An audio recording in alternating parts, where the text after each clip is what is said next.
Her yönüyle dop dolu feyzin ve bereketin adeta üzerimize sağanak sağanak yağdığı, müminleri rahmetiyle çepeçevre kuşatan rahmet iklimine giriyoruz. 11 ayın sultanı Ramazan-ı Şerif ayını idrak edeceğiz. Hakikaten geçen sene uğurladığımız günden bugüne kadar özlemle beklediğimiz, arzuyla gelmesini istediğimiz Ramazan-ı Şerif ayını karşılıyoruz. Ramazan bizim için son derece önemlidir. İçerisinde birçok güzelliklerin saklı olduğu, rahmetiyle, mağfiretiyle, bereketiyle Allah'ın biz müminlere ikramda bulunduğu çok müstesna bir aydır. Ramazan ayı içerisinde müminler olarak daha bir teyakkuzda olmamız gerekiyor. Daha bilinçli olmamız gerekiyor. Teravihleriyle, sahuruyla, iftarıyla, namazlarıyla, mukabeleleriyle hakikaten çok farklı bir atmosfer Ramazan. Dolayısıyla zayi etmemek için Ramazan-ı Şerif ayını üzerimize düşen bir takım vazifeler var. Onların başında öncelikle bilincimizin tam olması gerekiyor. Yani biz Ramazan-ı Şerif ayına girdik. Bundan sonraki yapacağımız her bir kulluğun, her bir ibadetin Allah katında çok yüce derecelere, mertebelere bizi ulaştıracağını bilmemiz gerekiyor. Yaptığımız en ufak bir hatanın, işlediğimiz günahların da hakikaten o denli büyük olduğunu bilmemiz gerekiyor. Bir muhasebe mevsimidir Ramazan-ı Şerif ayı. Yani imanımızla, kulluğumuzla, güzel ahlakımızla hayatımızı muhasebe altına almış olduğumuz bir mevsimdir Ramazan-ı Şerif ayı. Dolayısıyla ihlas ve samimiyet içerisinde olmamız gerekiyor. İster oruç tutalım, ister teravih namazı kılalım, ister hayır hasenat yapalım. Her ne yapıyorsak yapalım, mutlak surette yaptıklarımızı bir ibadet rutini içerisinde değil, yaptığımız her ibadetin Allah rızası için olmasını, Allah'ın hoşnutluğunu elde etmeye dönük ibadet olduğu bilinciyle yaparsak hem ibadetlerimizden zevk alırız, hem de Allah katında Cenab-ı Hakk'ın bizlere vaat etmiş olduğu o nimetlere mazhar oluruz. Ramazan-ı Şerif ayı başlı başına oruç ayıdır. Oruç bizi günahlara karşı kalkan vazifesiyle koruyan bir ibadettir.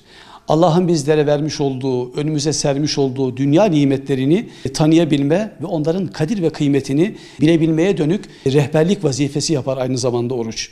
Ve bütün olumsuzluklara karşı da adeta bir siperdir.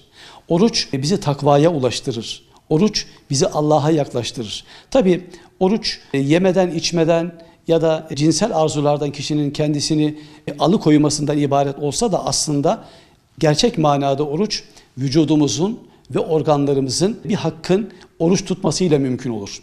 Zira sevgili Peygamberimiz Aleyhisselatü Vesselam Efendimiz bir hadis-i şeriflerinde buyururlar ki kim yalan söylemeyi, yalanla iş yapmayı terk etmezse onun aç kalmasına, susuz kalmasına Allah değer vermez. Dolayısıyla bu hadis-i şeriften anlıyoruz ki hayatımızda aç kalmak, oruç vasıtasıyla susuz kalmak, cinsel isteklerden kendimizi uzak tutmak bir anlamda yetmiyor. Bu vesileyle oruçlarımızı tutarken Allah rızası için sabahleyin sahur vaktinde niyet ederken Ya Rabbi ben bugün yeni bir günde yeni bir oruca niyet ediyorum. Benim bu orucumu kabul eyle.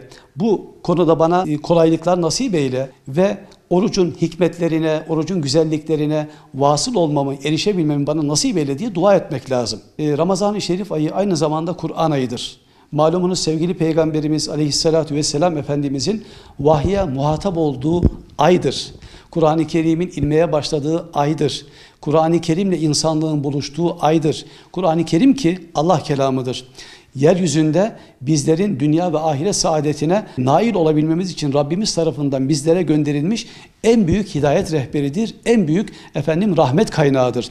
Dolayısıyla Kur'an'la irtibatımızı özellikle bu ayda gözden geçirmemiz gerekiyor. Kur'an'la nasıl bir irtibat halindeyiz, ilişkimiz nasıl? Zira Kur'an-ı Kerim bizim başucu kitabımız olmalı, baş tacımız olmalı. Kur'an bizi cennete götürür, Kur'an bizi güzelliklere taşır.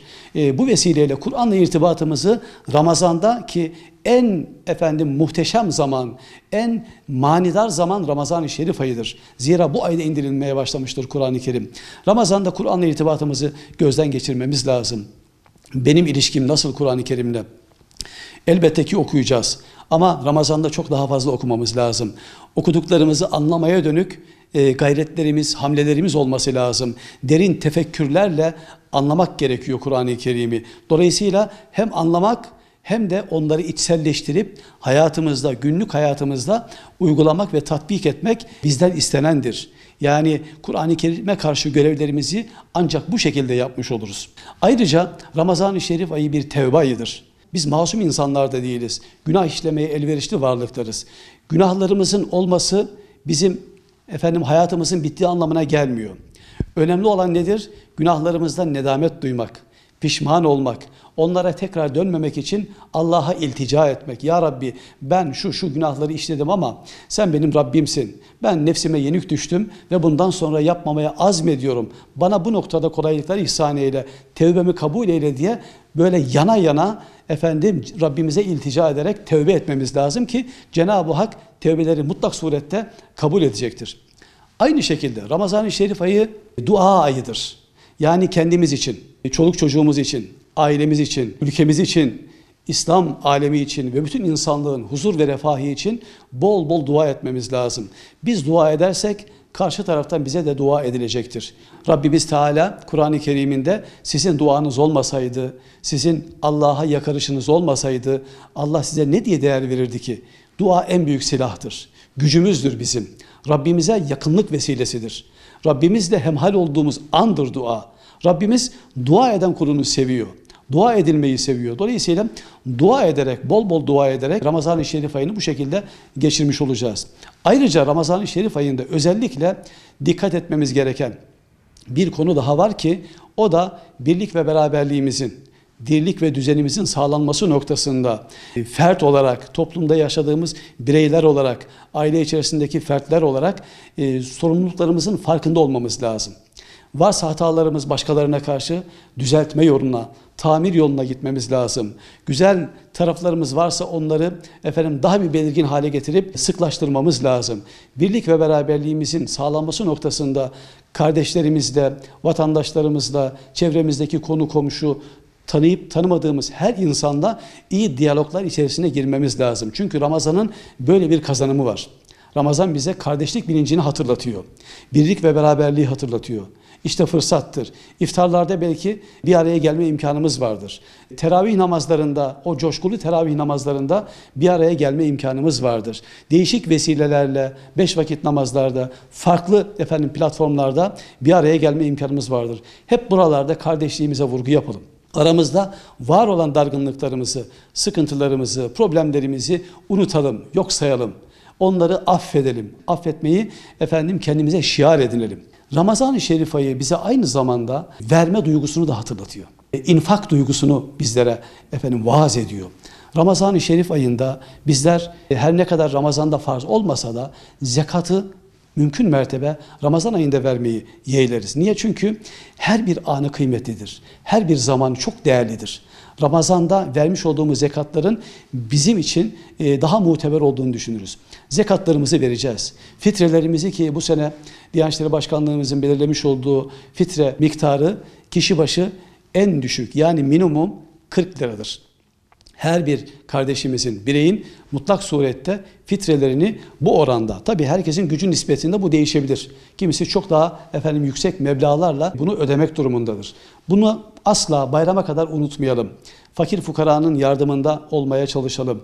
Yani gerek gıda kolisi olarak, gerekse maddi yardım olarak, gerekse tebessüm olarak hayır hasenat noktasında üzerimize ne düşüyorsa mutlaka bunu yapmamız lazım. Bakınız son yıllarda ülkemiz çok ciddi bir mülteci akınıyla karşı karşıya. Suriye'den gelen kardeşlerimiz var. Diğer ülkelerden gelen kardeşlerimiz var. Onlara burada âli-cenap millet olduğumuzu göstermek durumundayız. Onların ihtiyaçlarını görmek durumundayız. Bu bizim imani, İslami vazifemizdir. Bizim Müslümanlığımızın bir muktezasıdır. O noktada gerek ülkemizde, yaşadığımız şehirde, gerekse yurt dışındaki ihtiyaç sahibi kardeşlerimize, mağdur ve mazlum coğrafyalardaki kardeşlerimize yardım elimizi mutlak surette uzatmayı asla ihmal etmeyelim.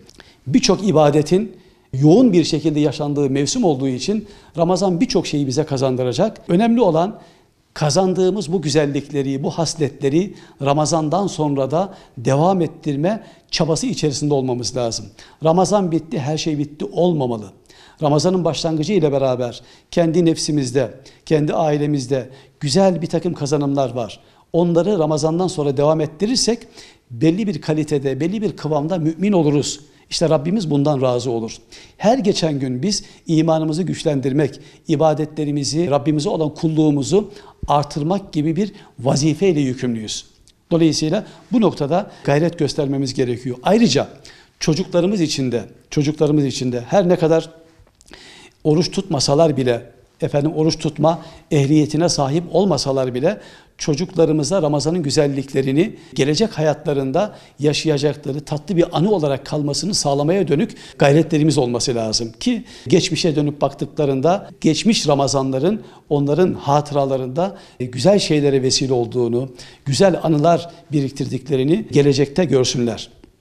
Ben bu vesileyle Ramazan-ı Şerif ayının hem rahmet hem şifa her yönüyle dop dolu mübarek bir iklimin bizim için, ailemiz için, şehrimiz için, ülkemiz için, İslam alemi için rahmet, inayet ve berekete vesile olmasını, bütün insanlık içinde asayiş ve huzura ve hidayete vesile olmasını Yüce Allah'tan niyaz ediyorum. Bütün kardeşlerimizin Ramazan-ı Şerif aylarını tebrik ediyorum.